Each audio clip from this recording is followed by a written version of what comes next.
what you mean. Yeah. But yeah, it's like that. Like, are you really surprised you're here? No.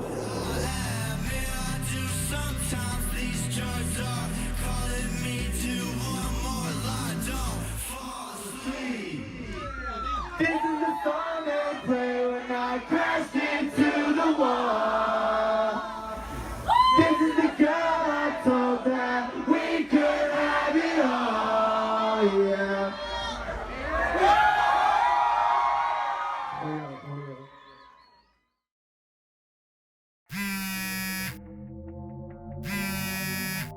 Hello?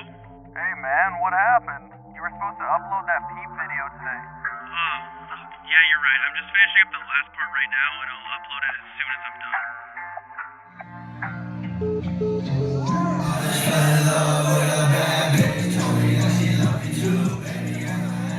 Okay, so I guess I'll start here. You see that guy there? Yeah, that's Peep. Oh, and that other guy right there? The one that looks like he's a real-life anime character? Yeah, that's Tracy. On the surface, these guys might look like social outcasts. But what if I told you that these two standing right in front of you found a way to captivate an audience like nobody else has?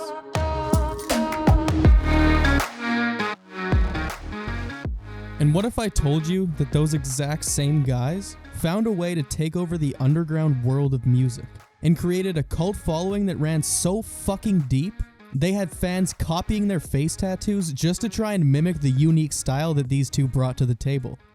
You see, if I had to tell someone the story of Peep, there's a good chance they wouldn't believe me.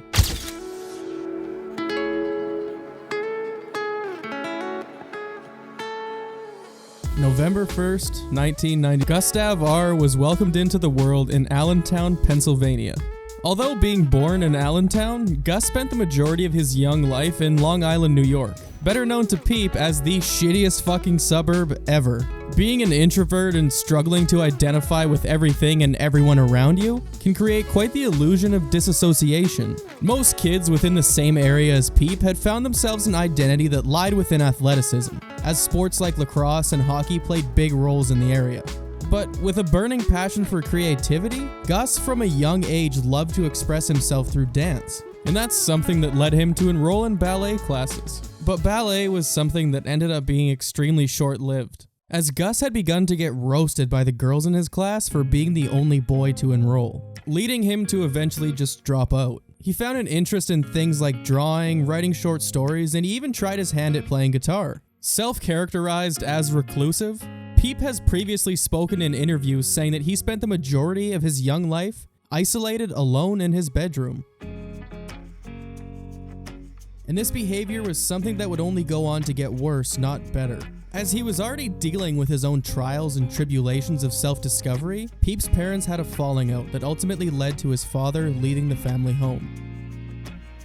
Many of his close friends had stated that this was a significant moment in Peep's life, as this is when he really began to change. His mom, being one of the closest people in his life, had noticed the evolving scenario that became Gus's mental health, and she encouraged him time and time again to maybe enroll in some sort of therapy. But the only therapy Peep had ever seemed to find was at the bottom of a pill bottle in the solidarity of his bedroom, and finding deep-rooted comfort within rap and punk records, before eventually developing a fascination with the rising internet culture that followed.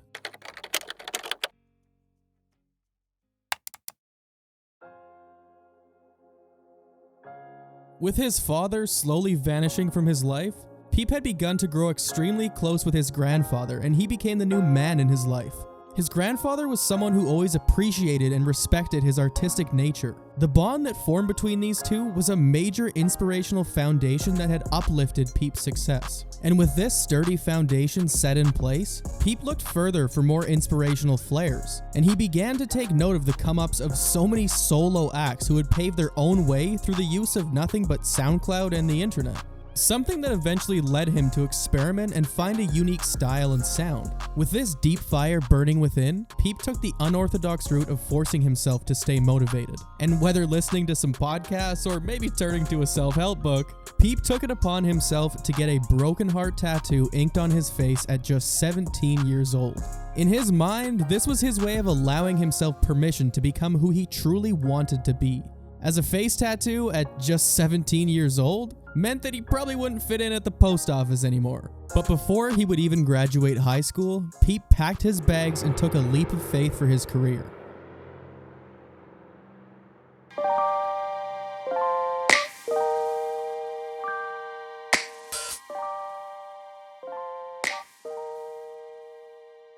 Moving from the shittiest suburb ever to California. Rooming with fellow artist Brennan Savage, the daily routine of Peep consisted of indulging in only the finest cans of wet food. Sleeping all day and working all night. Living the lifestyle that we could all only possibly dream of. But this wasn't something that ever threw Peep from course. After a year of tweaking his sound and honing his craft, he finally began steadily releasing a barrage of music, alternating between styles and sounds and fully embracing the trial and error that came along with the creation. And with this steady release of music, Peep had begun to pick up a small online cult following. And as more and more eyes began to point towards Peep, he eventually landed the attention of a collective known as Schema Posse. Jay Green's Schema Posse was looking for a singer, and through Craig Zen is where these two linked. The collective was made up of over 40 artists, some of the most notable being Ghostmane, Craig Zen, and now, of course, Peep himself. But as this collective was ever expanding, the house wasn't. Peep struggled with saying no, as he didn't like to disappoint anyone or ever be seen as the bad guy in a situation. And at one point in time, there were 12 people living in this house together, all collaborating and creating. Schema Posse and Peep around this time had been low-key dominating the underground music scene of SoundCloud. With so much talent brewing in such a small space, it was just bound that one of them was eventually going to find major success. And while it didn't raise him immediately to incredible new heights, Peep found his own deep-rooted success within his new single, Beamer Boy. I'm a motherfucking schema boy. I'm a dreamer boy. I love a girl that don't even fucking need a boy. Baby, I'm a beamer boy. I need a beamer boy. I wanna see free. That's the truth, Singapore. When Schema Posse had live shows, the crowds were energetic and always went crazy for the entire collective. But when Peep set foot on the stage, the atmosphere changed. Something special was lying within this artist, and everyone could see it. So, after their small but incredibly successful tour, Schema Posse had begun to make waves, but it was clear there were talents that were exceeding the walls that the group was putting up. And while this was rewarding in terms of Peep's initial success, it wasn't a long-lived partnership.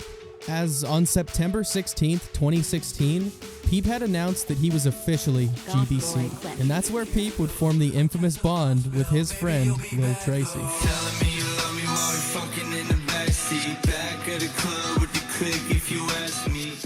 Peep and Tracy immediately had chemistry, and this was evident in the quality of content that they had been producing. As the first day they met, Peep and Tracy recorded White Tea and shot the music video on Killstation's $30 camera.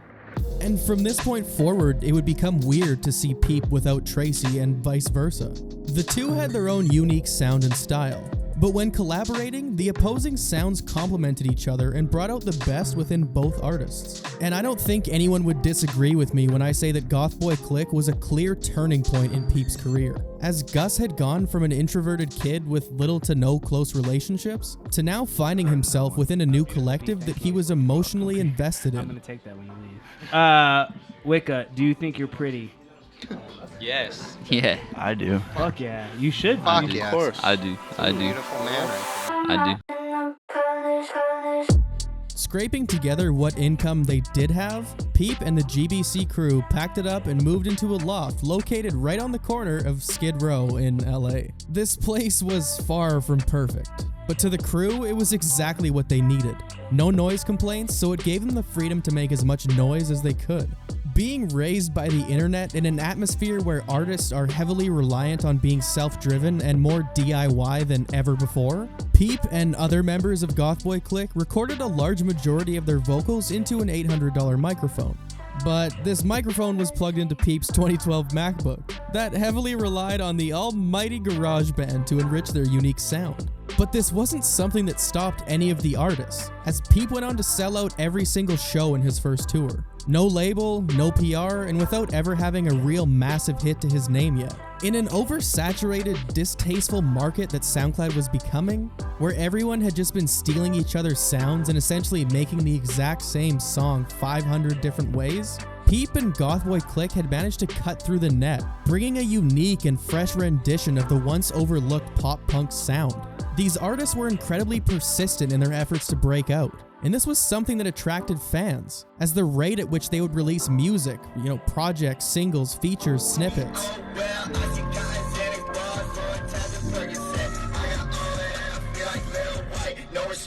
Progress was always in motion, and being in a like-minded household, Peep had absorbed his surroundings. He used his mind as a vehicle to bring forward this new wave of music, pioneering his career from being a 17-year-old dropout with a face tattoo to now being the person that he once looked up to for comfort and acceptance within lyrics. Peep defined himself as a mixture of emo, rock, rap, trap, and funk, once stating that if you were to take Makonnen and Fall Out Boy, you'd be able to form what has now become Lil Peep. But it was once said that good artists borrow and great artists steal. Making waves through sampling unique indie rock music, Peep's sound came from taking inspiration and experimental sound from a lot of the dark corners of the internet that hadn't really been truly explored yet. And while he was not the first artist to ever do this, he was one, if not the biggest, to ever grace the genre. Tackling music from a more personal perspective, the music that Peep had made almost always came from personal experience and hardships within his own life, leading others to find that level of comfortability and relatability within those lyrics. But achieving your dreams and paving your own path didn't come completely as all a big gain, as Peep had began to lose the things dearest to him on his way to the top. You see, in the coming of his success, Peep had signed a management deal with First Access Entertainment. This company handled his promotion and PR, something that led Peep to be promoted exponentially more than anyone else within GothBoiClique, experiencing a level of success that many had dreamed of, but they just couldn't claw their way to. Blogs and interviews began to solely focus on Peep and his process, his music, his style. It was all eyes on Peep, oftentimes leaving out that he was even a member of GBC, or even bothering to acknowledge GBC as a collective at all. And this was something that led Peep to fall out with his best friend, Lil Tracy, as Tracy had felt like Peep's success had begun to reach his head. Tracy didn't like the fact that outside of the cult fanbase GBC had created, within the mainstream he started being viewed as nothing more than Peep's shadow, and this eventually led the two to go their separate ways, as Tracy no longer had an interest in continuing this friendship.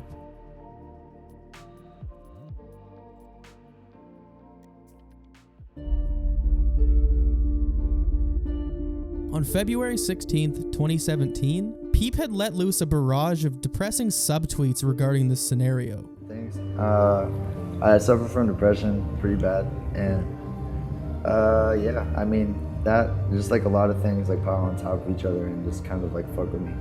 I think I'm chemically imbalanced. Peep dealt with his fair share of mental health issues as well as addiction, going from an outcasted, introverted kid to having everyone screaming your name while you perform on stage for thousands can't be an easy transition, and Peep began to feel it. The stress and anxiety had just started to eat away at him. Due to the level of pressure that Peep was feeling, he would sometimes stop shows as they were happening just so he could hit the bathrooms and throw up. Many mornings, waking up on bright summer days, wishing that he hadn't woken up at all. Peep's depression was an extremely serious and evolving situation. It was also another key reason that he had to leave his life back in Long Island and move to California. He needed to escape the place that he felt like was slowly deteriorating his mind. But this was the side of Peep that the world never truly got to see. The Peep that was displayed on social media was nothing like the lyrics you would hear in his music. And that's where this separation came into play. The true Peep was unknown to the majority, as he would leave his true self lying somewhere within his music while putting on a positive act, as he had a nature to put the well-being of others before himself. Peep found an easy access route to escape this hellish mindset that came from within. When enduring immense amounts of stress and anxiety, Peep would turn to Xanax to relax his mind. Taking them before interviews and before shows, Peep found that he could cope with all the stress that he was falling under. But the more he kept taking, the more he found himself relying on these just to get through the day. Through mental illness, he found a level of therapy within the things that were designed to destroy him. Peep's addiction began young. Long before the stress and anxiety that came with being an entertainer, this addiction stemmed back in his bedroom, numbing his mind with pills and Skyrim, sometimes popping upwards of 20 pills a day, enduring seizures, and some days even being surprised that he had woken up at all. Peep understood the dangerous game he was playing, and as he began to grow older and find better ways to cope, the more he began to understand himself, the more he moved on from this extreme daily abuse. As he had stated, the worst of his addiction was behind him, and he was very comfortable sharing this. In an interview in 2017, Peep had even stated that he was truly feeling as if he was doing things that bettered his mental health, and he no longer heavily relied on pills or powder to get him through the day. It was just something that if he was under immense pressure or feeling suffocated by the day ahead, he would take one to help him relax. But following Peep's separation from GBC, Peep was once again tasked with paving his own path, and that's exactly what he did. While a lot of speculation actually revolves around the why of this situation, Peep packed up his big city dreams and left LA behind him, moving to London with Bexy and Smoke-a-Sack. And with the help and influence of everyone around him, Peep put out Come Over When You're Sober Part 1, an album that, despite being on rocky terms within their relationship, only featured Tracy and nobody else. But within Peep's newfound level of success, he was greeted with mixed reviews.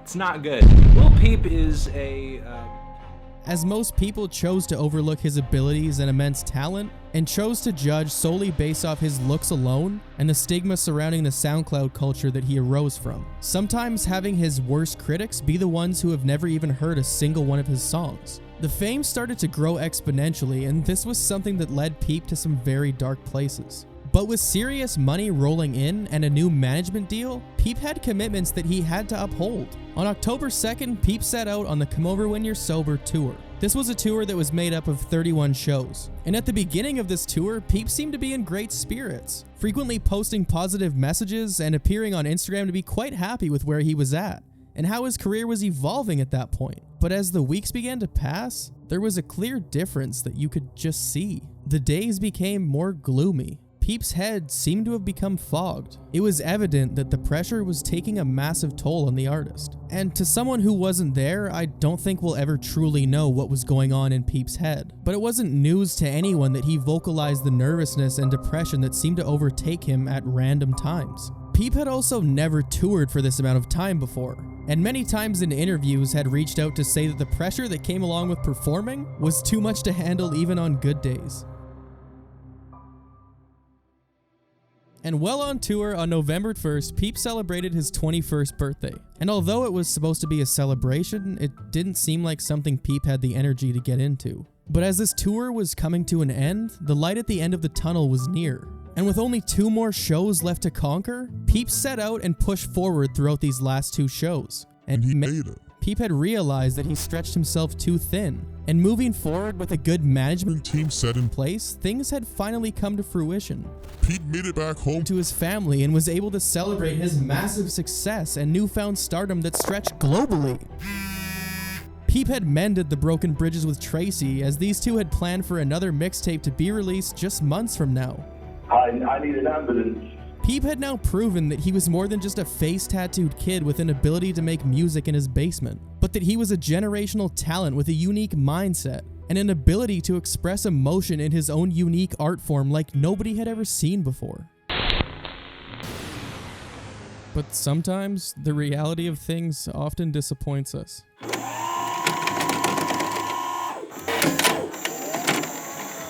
And Tucson Fire provided aid to the 21-year-old, but he was pronounced dead.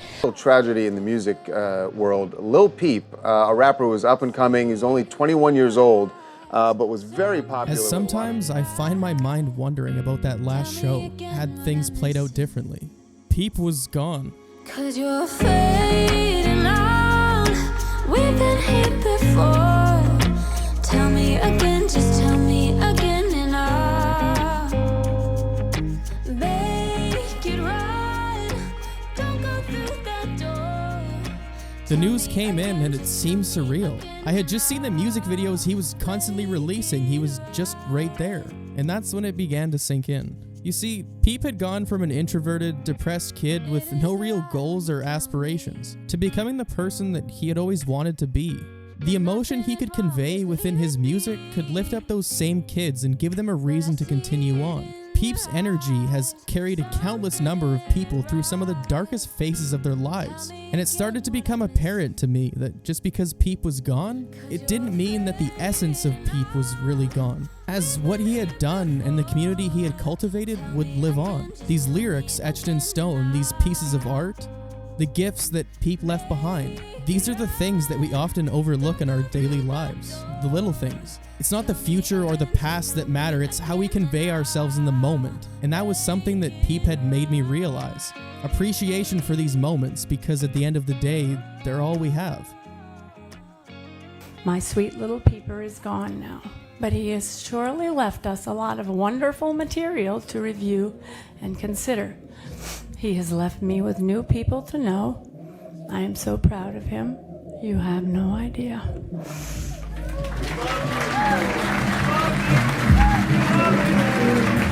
me in a trance, cocaine all night long. When I die, bury me with all my ice on.